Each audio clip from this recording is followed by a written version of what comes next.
Bonjour, bienvenue sur Sudokanar. Dans cette vidéo, pas de Sudoku, mais un autre jeu qui consiste à placer des chiffres dans une grille.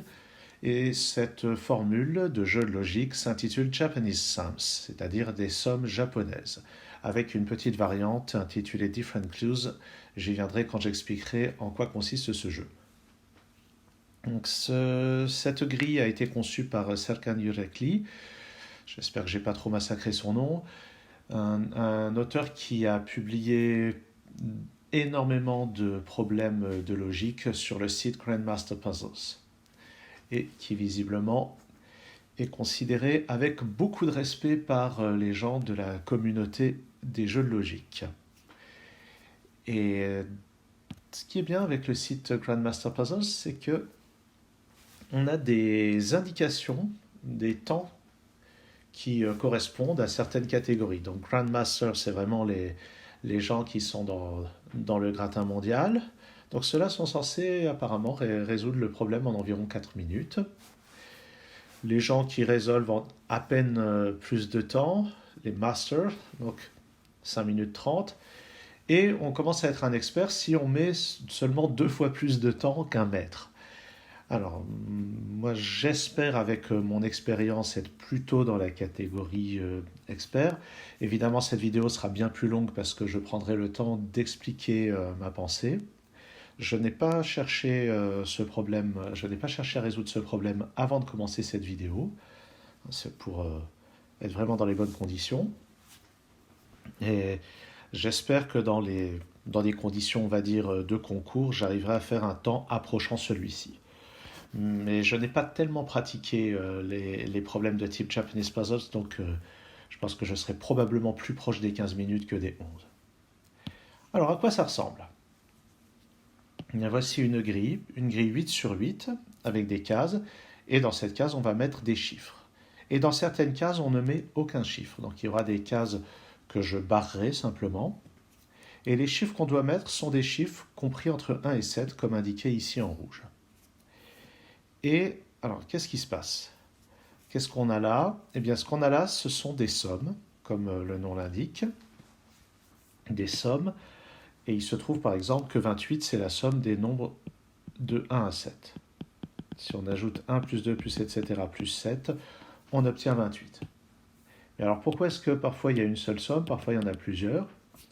Eh bien, c'est que quand, dans la solution, une fois que la grille est résolue, quand on regarde les endroits où il y a des chiffres, on fait les sommes des chiffres qui sont voisins dans la grille. Par exemple, cet indice 28 pourrait signifier que les chiffres sont voisins, et puis plus tard, il y a une croix comme ceci. Alors ça serait impossible en réalité, comme je viens de le faire, à cause de ceci. Mais on y viendra plus tard. Par contre, quand il y a plusieurs chiffres, comme ici 18, 3 et un indice qui est masqué, j'expliquerai après pourquoi certains indices sont masqués, et bien dans ce cas-là, ça doit vouloir dire qu'il va y avoir des chiffres dont la somme vaut 18. Alors qu'est-ce que ça pourrait être par exemple 7, 6, 5, puis une case vide, puis un 3, puis une case vide, et puis peut-être qu'il y a encore une case vide, et puis le 1. Voilà, donc j'ai mis un petit peu au hasard. Mais donc, chaque total qu'on a là, c'est le total d'une somme comme ceci de chiffres qui sont mis les uns collés aux autres dans la colonne ou dans la ligne quand c'est le 9, le 6 et le 2 ici. Sinon, il y a une variante ici qui s'intitule Different Clues, c'est-à-dire indices tous différents. On peut voir qu'il y a un indice 1, 1, 2, 3, 4, 5, 6, 7, 8, 9, 10, 11, 12, 13, 14, c'est assez intéressant, 15, 16, 17, 18, ah, il n'y a pas de 19 ni de 20, 21, il n'y a pas de 22, bref, tous les indices chiffrés ici sont différents, de 1 le minimum jusqu'à 28 le maximum, et donc les points d'interrogation sont là pour dire que le score n'est pas donné, donc il y a des sommes il y a des sommes qui ne sont pas données, mais ça nous indique quand même qu'il va y avoir un groupe de chiffres qui correspond à cette somme qui n'est pas donnée. Et si elles ne sont pas données, c'est probablement pour éviter des répétitions, c'est même certain. Là, j'ai 21. Ici, ça pourrait être maximum 7. Et tous les totaux de 1 à 7 sont déjà donnés. Donc, c'est pour dire qu'il y aura un groupe de 18, un groupe qui fait 3 et un groupe qui fait une somme indéterminée. Je pense avoir fait le tour des règles de ce problème. Et maintenant, attaquons la résolution. Alors, pendant que j'expliquais, j'ai quand même repéré les endroits où on a 28. Donc, il y a cet endroit où on a 28. Et il y a cet endroit et cet endroit où la somme vaut 28. Et ça, c'est important. Parce que donc 28, c'est la somme de tous les chiffres de 1 à 7. Ça signifie que dans cette colonne et dans ces deux lignes, j'ai la certitude d'avoir tous les chiffres de 1 à 7. Et c'est une grille de 8 sur 8. Donc les chiffres de 1 à 7 vont être soit ici, soit là. Et on verra qu'à cause de ce 25, c'est sûr qu'il y a un chiffre ici. Et une des premières choses que je vais faire, avant de chercher à placer des chiffres dans la grille, je vais chercher à déterminer dans quelle case il y a forcément des chiffres et dans quelle case il n'y en a forcément pas. Donc si on regarde pour le 28, déjà nécessairement, il y en a sur les 6 cases du milieu. Alors, et puis sinon, je vais venir sur ceci pour justifier qu'il y a forcément un chiffre dans cette case. Alors, s'il n'y en a pas, la question c'est comment va-t-on faire 25 ? Si je mets 3 chiffres là-dedans, le maximum que je vais pouvoir obtenir, oula, c'est pas une multiplication, c'est une addition. Avec 3 chiffres, on voit que le maximum qu'on peut faire, c'est 18. Donc je ne pourrais pas avoir 25 là-dedans, et je ne pourrais pas avoir 25 là-dedans, surtout qu'il me faut le 1 à la fin, et je n'arriverai pas à faire 25 avec 2 chiffres. Donc il est impossible que cette case soit vide. C'est forcément une case qui contient un chiffre. Et par contre ici, la case est vide, puisque je vais avoir exactement ici, une fois chaque chiffre de 1 à 7. Alors justement, ce 25, combien est-ce qu'il faut de chiffres au minimum pour l'avoir ?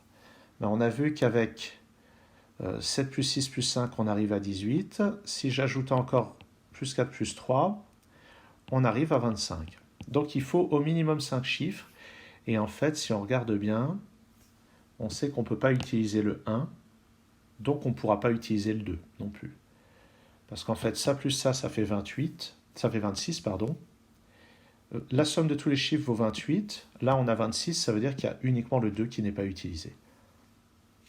Donc en fait, on va avoir les 5 chiffres de 3 à 7, et puis quelque part le 1.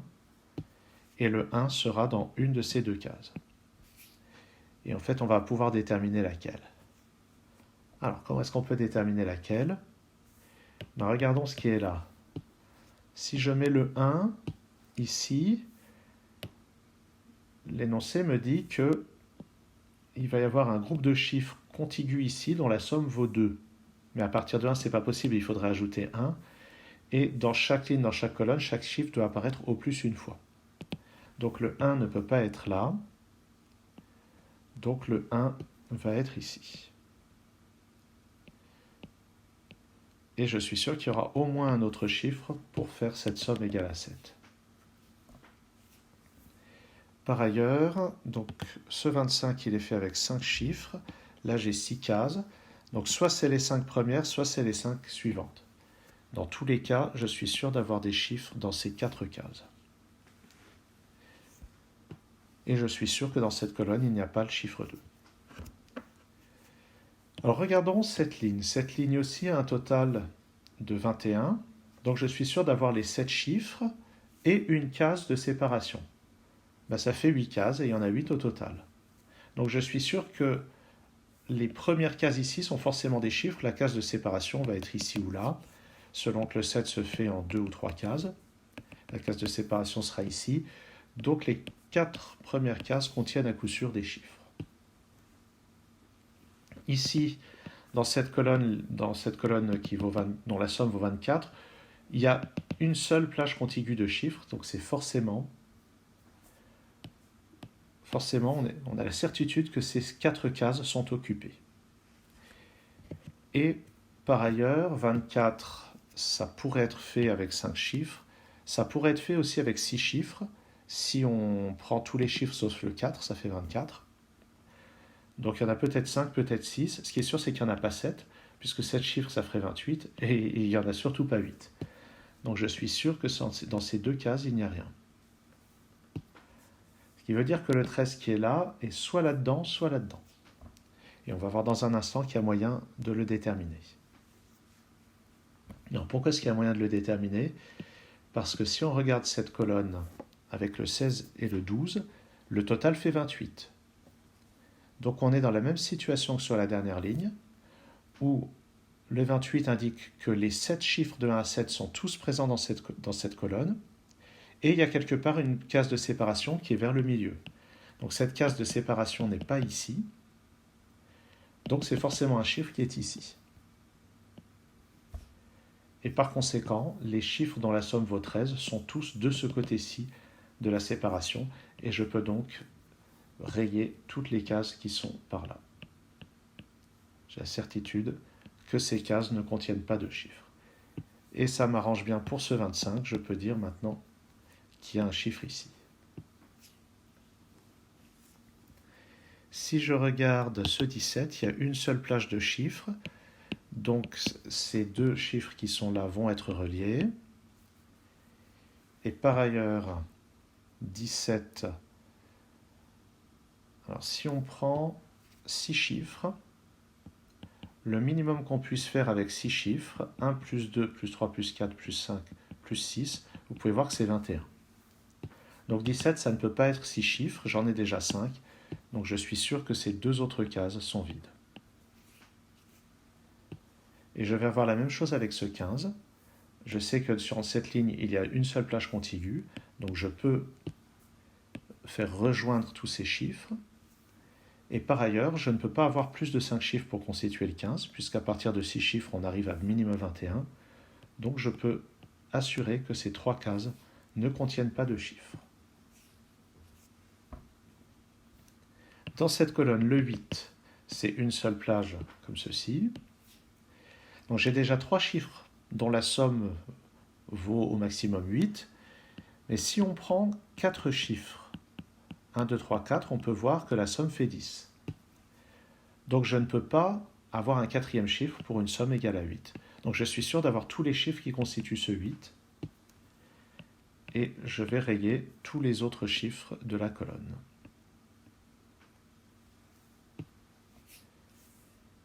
Ici, je sais que j'ai une somme égale à 2, mais seul le chiffre 2, à lui tout seul, peut réaliser une somme égale à 2. Donc je vais barrer cette case. Et maintenant, là-dedans, je dois caser le 6, le 9 et au moins une case de séparation. Mais on a seulement les chiffres de 1 à 7, donc le 9 nécessite au moins 2 cases. La morale, c'est que la seule possibilité, c'est d'avoir ces 2 cases dont la somme vaut 9, ici une séparation, et ici le chiffre 6 tout seul.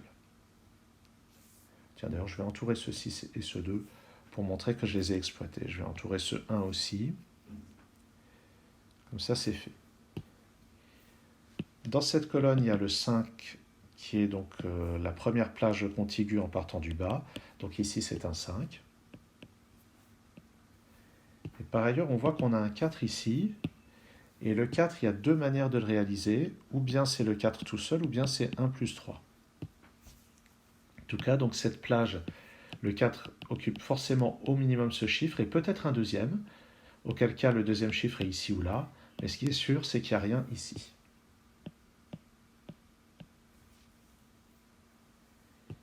Et ce 13, il ne peut pas être fait en un seul chiffre, il en utilise forcément 2.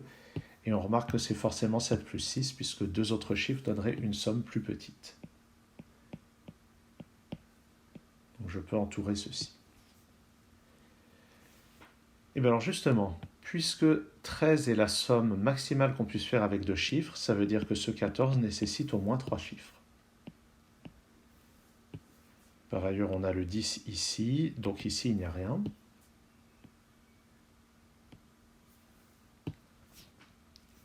Dans cette colonne, 16 plus 12, ça fait 28. Donc ça veut dire que les 7 chiffres sont présents dans la colonne plus une case de séparation. Cette case est ici. Donc les autres cases sont occupées par des chiffres. Par ailleurs, 12 avec deux chiffres, on voit qu'il y a 7 plus 5 et on peut facilement se convaincre que c'est la seule possibilité. Le maximum c'est 12, c'est 13, donc 12 c'est juste un de moins que le maximum, il y a une seule possibilité. Donc ça veut dire que ces deux chiffres pour faire 12 c'est un 7 et un 5, et d'après ce 5 c'est comme ceci. 7 ici, 5 est là, et je complète le 9 comme ceci. Ce 12 est complété, et ce 7 me permet de lever l'ambiguïté entre ce 6 et ce 7 pour faire 13, comme ceci. Par ailleurs, là, il reste 4, 3, 2, 1. Ah, ici, ce 10 me donne un 6 à cet endroit-là. 6, 7, 5, ça fait 18. C'est donc un 3 qui me manque ici. Et par ailleurs, ce 7, si ce 7 était fait en deux chiffres, ça serait 1 plus 6, mais j'ai déjà un 6 dans la ligne. Donc, en fait, c'est 1 plus 2 plus 4. D'ailleurs, il y avait un autre moyen de le savoir, c'est qu'on sait déjà que les 7 chiffres sont dedans, puisque la somme vaut 28, et la case de séparation est ici. Donc il me reste 2 et 4, qui vont être répartis en 4 et 2, puisqu'on a déjà ce 2. Et au passage, ça nous résout ce point d'interrogation, et ça confirme qu'on n'avait vraiment pas besoin de la valeur de cet indice. Qu'est-ce qu'on va aller regarder maintenant?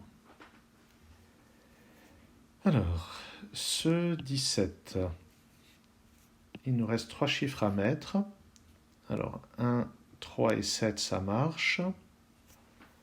On va regarder. Hein. Les chiffres disponibles sont 1, 3, 5, 6 et 7. Et il faut en trouver 3 dont la somme vaut 11 pour arriver à 17. Il y a 1, 3, 7 qui marche. Je suis à peu près sûr que c'est la seule possibilité. De toute façon, si je ne prends pas le 1, 8, ça fera... Ouais, si je ne prends pas le 1, ce n'est pas possible. Donc je prends le 1, et pour faire 10, il n'y a que 3 plus 7. Donc c'est sûr, ces 3 chiffres sont 1, 3 et 7 dans un certain ordre.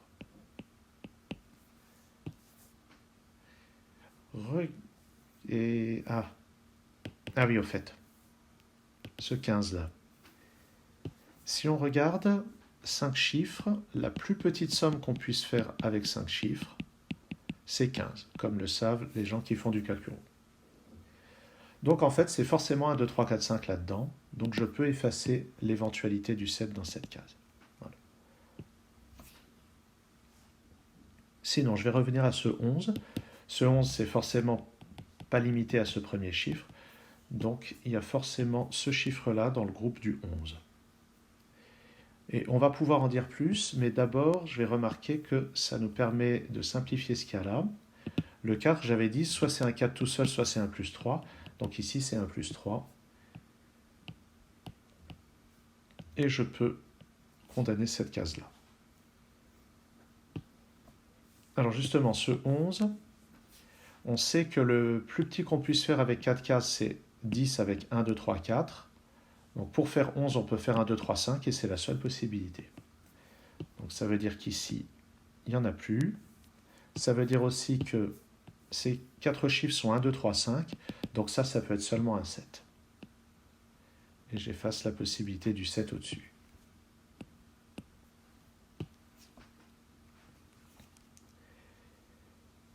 Voyons, est-ce qu'on a d'autres choses exploitables dans l'immédiat? Alors, ce 24, la question c'était, est-ce que c'est en 5 ou 6 chiffres? Ben, si on regarde par rapport à 28, il nous manque 4 points. Donc, soit il nous manque juste le chiffre 4, soit il nous manque le 1 et le 3. Mais on a déjà le 3. Donc, c'est le 4 qui manque, ce qui veut dire que c'est fait avec tous les chiffres sauf le 4. Je peux donc confirmer que je vais avoir un chiffre dans cette case. Je ne sais pas encore lequel. Regardons cette colonne, il y a un 3. Ben, c'est le 3 qui est ici. Et ça va permettre de lever l'ambiguïté sur tous les 1 et 3 que j'avais mis en suspens.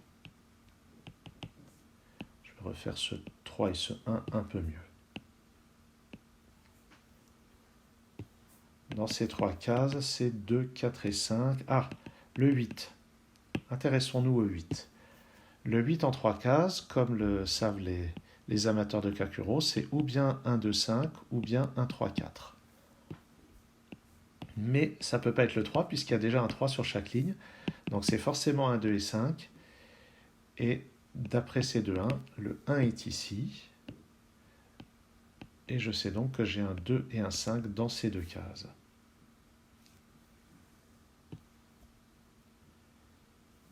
Ce 14, j'ai un 7. La somme des deux autres chiffres doit valoir 7.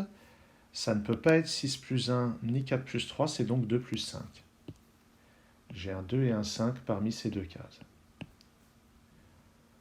Allez, on va dire que ce 17 est résolu, ce 8 aussi, ce 4 aussi. Ce 16, ah oui, là je dois avoir tous les chiffres de 1 à 7. Donc il me faut un 1 et un 3 dans cette colonne. Et on remarque que grâce à ces 1 et ces 3, les 1 et les 3 ne sont pas là, ils sont là. Donc les deux autres cases contiennent un 2 et un 4.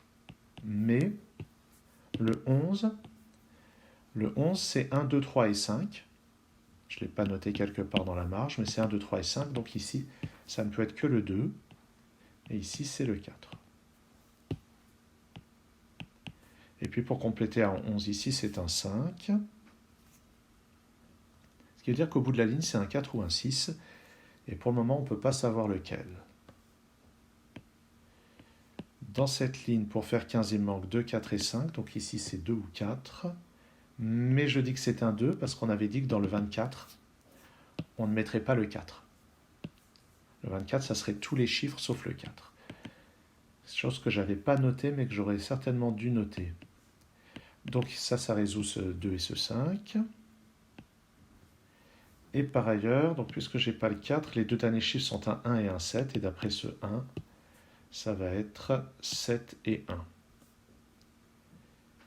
Ce 1 me résout ceci. Donc ce 16 est vraiment résolu. Allez, on va dire que le 10 et le 14 aussi, le 24 aussi. Ah, j'ai un 4 ici pour compléter à 15. Ce 11 est résolu. Et maintenant, cet indice inconnu est résolu. C'est un 6. Donc dans cette ligne, il me manque un 6 et un 5. Grâce à ce 6, ça se résout. C'est quand même remarquable cette conception. Ah ben ce 18, en 3 cases, on avait dit le maximum c'est 18. Donc ça c'est vraiment des chiffres. Et on peut même dire lesquels, c'est un 5 et un 7. Là-dedans, j'avais dit pour arriver à 25, c'était les chiffres de 3 à 7, donc il manque un 3 et un 7. D'après ce 3, c'est ici un 7, ici un 3, et ça va résoudre les dernières ambiguïtés. Donc un 5 ici, et c'est un 2 là. Et cette grille est résolue. Alors par ailleurs, je remarque que tous les chiffres ici sont reliés entre eux, ce qui n'était probablement pas... ce qui n'était pas du tout dans les contraintes, mais c'est une chose que je remarque comme ça en passant. Donc voilà qui termine la résolution de ce Japanese Puzzles avec cette particularité que les indices dans la marge soient tous uniques. Notez que je n'ai pas eu besoin d'utiliser que les indices étaient uniques pour résoudre la grille. Et ce que je trouve assez amusant, c'est ces indices qui ne sont pas précisés et dont on n'a pas besoin. Ça, c'est quand même assez fort. J'espère que cette vidéo vous a intéressé. Je pense vous reproposer de temps en temps des problèmes de ce type-là, parce que c'est vraiment de la jolie logique. Et si ça se trouve, je vous en proposerai même qui seront couplés à du sudoku. On verra si c'est faisable. Et d'ici là, donc, portez-vous bien et à bientôt sur Sudokanar.